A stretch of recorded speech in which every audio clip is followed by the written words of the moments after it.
Renowned designer Paledi Segapo recently unveiled their Palse Autumn-Winter 2017 collection during SA Fashion Week. The new Autumn-Winter 2017 collection revealed the newest fashion trends for both men and women, with Miss South Africa Ntandoyenkosi Kunene walking the runway. An award-winning designer, Paledi has had the pleasure of dressing both local and international celebrities alike, having previously showcased in London, Paris, Switzerland, and many other African countries. And Paledi is with me on the show to discuss his new range, the world of fashion, as well as where it all began for him in the industry. Paledi, pleasure to have you with us. Thank you, sir. Thank you. Right, I'm a bit not so easy with myself. I'm intimidated sitting in front of a designer because I think you have an opinion, and I should ask for your opinion on what you think I should be wearing and how I should be dressed like presenting a show such as this one. Well, you're looking absolutely fine. There's only, there's two things that one can look into, and well, as a man, when you put on a suit. Yeah. And those things are you into custom-made suits? Yes. Or are you into retail suits? Yes. Mass production, and that's all. And how you put it together, it's all about comfort.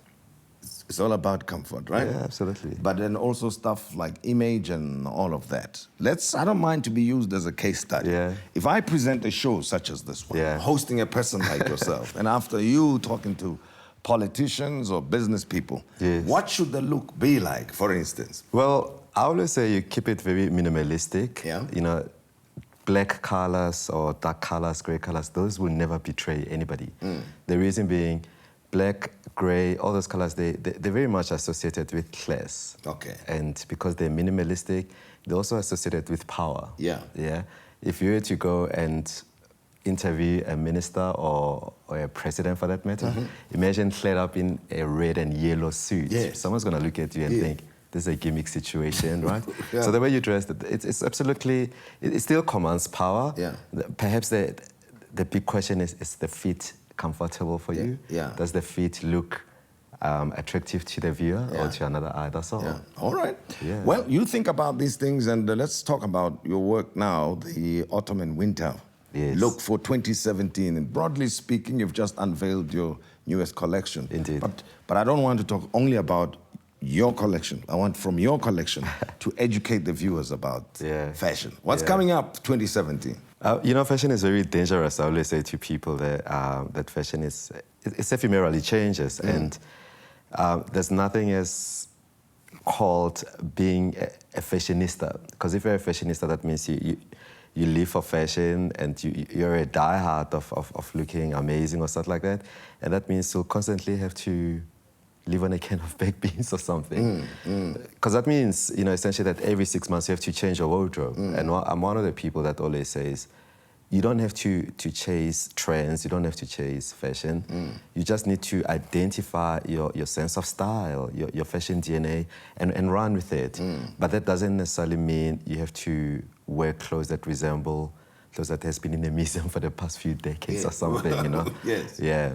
Because what happens is also, when fashion changes, I find it's more accommodative of the up-and-coming generation. Yes. And doesn't really take into cognizance or accommodate, as the older generation as you grow older. Yeah. Because for instance, if you look at what's happening now, we're moving into a trend called fluid. Fluid means the clothes are gender neutral. A lady can wear a long shirt, and a guy can wear the very same long shirt. Yes. And you're seeing another look called layering, whereby you wear, a shirt underneath and another layer on top. Yes. And you create kind of like a 3D structure or look and feel.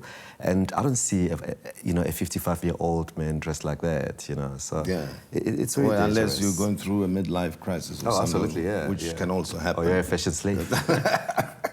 You used to work in corporate, though, but gave it up at a certain point to start your own label. I mean, what happened? Were you working in the fashion industry before? No. The last job I had, I was working for PwC as an IT auditor. No, Oracle, actually, auditor. Yeah. Oracle as a business analyst. Yes. It was only after I've done my MBA, I thought to myself, you know what, I think I need to pursue what I've always been passionate about. Yes. And at the time when I was still in university, I was mainly doing it for my parents, because this whole thing of being an artist, particularly in Africa, it's very foreign to especially the old school parents, because they don't look at it as something that has... It's a hobby. It's seen as something that you kill time with, but otherwise you've got to have a proper job, right? Absolutely, yeah. And there's a time when I was very oblivious to this world of being an artist, because now I'm so engrossed in the world of being a corporate beast. But once you do your postgrad, you taught to think as an entrepreneur. And you start looking at things from a 360 degrees perspective. Well, I want to just ask a question on that. You studied the growth strategies in Gauteng, right? For your MBA. That's the thesis that I wrote when I was doing my MBA. Yes, but obviously everything that you learned, you put it together in that thesis, right? To say growth strategies in fashion industry in Gauteng. Yes. Where is the growth? I want to talk business with you now. Where's the growth? The growth is immense. It's out there. Yeah. What is fantastic is we have people like you and a whole lot of very significantly positioned people that believe now in purchasing locally produced clothes from designers. 10 years ago, it was very foreign to buy a suit from a designer, because designers, I think, then were regarded as dressmakers or something. But now, I mean, our dress ministers and a whole lot of other people that are significantly positioned as perhaps celebrities. And you can see that there's now confidence in clothes that are locally produced or clothes that are made by the local designers themselves. And feedback for you came via one of your... What do you call them now? People who dress. And the ambassador, sorry. Yes. Donald, winning the best dressed artist. Yes. At the twice for that matter. Twice. He's dressed by you, right? Yes. I started working with Donald before even released this album. Yeah. Today we're still together, yes. You're his stylist and he's your ambassador. That's why I need to correct you on that. There's a difference between a stylist and a fashion designer. Yeah. The stylists, they go and borrow clothes from designers to dress. For instance, someone like you, you'll have a stylist on set. Yes. And then as a designer, so you create the clothes from scratch. Yes. We come up with a concept and have the clothes ready. Then the stylist come to us and say, can I borrow that? Yeah. So I've been designing for him, I'm not styling. Okay, all right, that's the important difference. Yes. It's like thinking about a doctor and a pharmacist. Yeah. So I don't want to enter that space and people start thinking, now you call yourself And Kenny a stylist. Latimore as well, is your ambassador? Yes. No, he's not my ambassador, but I addressed him a couple of times. Okay. So, yeah. All right, and you are an ambassador to Caterpillar shoes. Yes. You're wearing some Caterpillars. Yeah, I'm the first ambassador in Africa actually to endorse their footwear, which is amazing. Yeah. And you've been working on the continent for a while? I've been an ambassador with them it's almost 2 years now. I think, yes, next year in April to be full 2 years, yeah.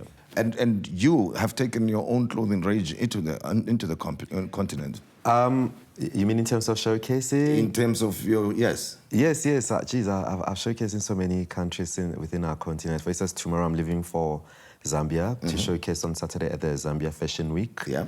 And last year I showcased in Tanzania. And that's why I was voted African Designer of the Year. And I've lost track of... you live out of your bags, right? When you have time to create. And so I have to go back to where we started, which is I left the question midstream. It was about the autumn and winter look next year. So what should we expect from you? For men, there's a very nice pattern called window pane. It's almost similar to this. Actually, this is window pane, but subtle.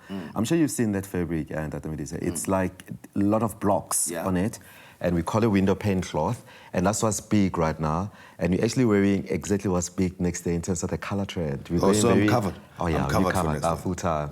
And so what's interesting, there's we call it gingham pattern or the picnic pattern. Yes. Again, this is exactly. Wait a minute, did somebody maybe brief you about? No. Do you have a stylist on set maybe? I don't actually. Just. Well, it's on point. Throw it together. That's exactly where we're going. It's all about pattern on pattern. Yeah. Because a lot of people, they don't do this. You got patterns that clash. Yeah. They normally want to keep it the solid color and maybe a shirt that's got a bit of detailing on it. Yeah. So that's exactly where we're going. And in terms of the silhouette, as I said earlier, there's a trend called fluid. We're going the whole gender-neutral look. And in addition to that, for instance, okay, let me make an example. Why I call it, that's the angle we're going. There's a huge high-end fashion label. I don't want to mention a name or a brand, but the ladies love that bag. That bag for them is like a must-have item. And guess what they have? This is a women's line, and they have, what's his name? Will Smith's son as a brand ambassador. Yes. he's a brand ambassador for a women's line. Yes. Do you understand what I'm saying? Yeah. And they've created that flute mix whereby gender is no longer becoming important within fashion. Yes. The clothes are becoming very neutral. For instance, you'll find a lady in Paris dressed like you, Yeah. and they call this the boyfriend look. Okay. Yeah. It will take time in South Africa because with us in Africa, we normally 5 years behind in terms of style, but that's where we're going. You're not going to see clothes that are distinguished by gender. You know, I have to wear one of your designs one day on this show. I don't know how soon that will happen. That'd be absolutely amazing. Let's hope it happens. It can we happen. Exchange details and let's make a custom made for you. For now, I mean, I'm keen to wait for 5 years before we get to the gender neutral wearing a dress. So it will still be. I don't think we're not going that route. It will be in South African context, right? Absolutely. Thanks very much, Paledi, and everything of the best. You. Good luck with the fashion shows throughout the world, and we appreciate the time you've spent with us. No, thank you so much. I appreciate it. And that's Paledi Segapo recently unveiled the Autumn and Winter Look 2017 under the label Palse, which happened at the South African Fashion Week recently.